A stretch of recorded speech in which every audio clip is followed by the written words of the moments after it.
Real number जो होता है हमारा वो दो तरह का होता है, रैशनल और इरैशनल। रैशनल हम किसे बोलते हैं, तो जिसे हम पी बाई क्यू के फॉर्म में लिख सकते हैं, और इरैशनल हम किसे बोलते हैं, तो जिसे हम पी बाई क्यू के फॉर्म में नहीं लिख सकते हैं। अब ये क्वेश्चन होता है कि कोई भी नंबर अगर आप लिखो, सपोज आपका कोई भी नंबर है 2.3। अच्छा, 2.3 में हम क्या करेंगे, डेसिमल को हटाएंगे, बाई 10 लिखेंगे, तो p का वैल्यू 23 है और q का वैल्यू हमारा 10 है, तो हम लोगों ने इसे p बाई क्यू के फॉर्म में लिख दिया। जैसे मान लीजिए कोई मेरा वैल्यू है सपोज 2 है, ठीक है, तो 2 को हम 2/1 लिख सकते हैं, तो p का वैल्यू 2 है, q का वैल्यू 1 है, तो ये भी हमारा p बाई क्यू के फॉर्म में हमारा हम इसे लिख सकते हैं। अब जैसे मान लीजिए कोई रिपीटिंग वैल्यू है, सपोज 0.3 का बार, मतलब 3 यहाँ पे रिपीट कर रहा है, इसका मतलब क्या है 0.3333333, इस तरह से। ये दोनों तो हमारा टर्मिनेटिंग था। टर्मिनेटिंग का मतलब क्या, टर्मिनेट का मतलब ये कंप्लीट डिवाइड हो गया, इंड कर गया, रिमाइंडर 0, ये भी कंप्लीट डिवाइड है, रिमाइंडर 0, लेकिन यहाँ पे रिमाइंडर 0 नहीं है। 0.33 का मतलब है कि क्वोशेंट हमारा 33 रिपीट कर रहा है, इसका मतलब कुछ तो हमारा रिमाइंडर, कुछ तो हमारा शेषफल यहाँ पर बच रहा है, ठीक है। चलिए इसको चेक करते हैं।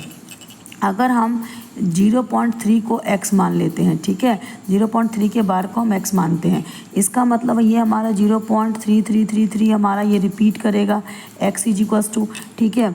अब हम अगर इसे 3 से मल्टीप्लाई कर देते हैं, 10 से मल्टीप्लाई कर देते हैं, ठीक है, क्योंकि हमारा ये बार कितने के ऊपर है, 1 के ऊपर है, इसीलिए हम इसे कितने से मल्टीप्लाई करेंगे, 10 से मल्टीप्लाई करेंगे, तो ये हमारा 10x अगर हो जाएगा तो 10x इक्वल टू 3.3333 ये हमारा हो जाएगा, ठीक है। सो दिस इम्प्लाइज दैट हम 10x इक्वल टू लिख सकते हैं ना 3 plus 0.3333, so this implies that 10x equals to 3 plus, और इसका वैल्यू क्या है हमारा x है, ठीक है।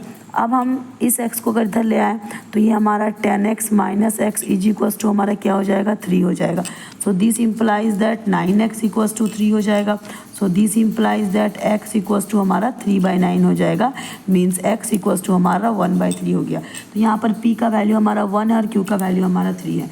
तो हम लोगों ने एक रिपीटिंग नंबर को भी, जो कि टर्मिनेट नहीं कर रहा था, ये हमारा टर्मिनेट है, मतलब ये हमारा टर्मिनेट कर रहा है, मतलब इसका इंड हमारा 0 है, ये भी हमारा टर्मिनेट कर रहा है, मतलब इंड हमारा 0 है, लेकिन यहाँ पर हमारा ये टर्मिनेट नहीं कर रहा है, ये रिपीट कर रहा है, ठीक है। तो it is non terminating and repeating. तो यहाँ पे भी हम इसको रैशनल नंबर के रूप में p बाई क्यू के रूप में लिख सकते हैं, ठीक है, 1/3। यहाँ पर p हमारा 1 है और q हमारा 3 है।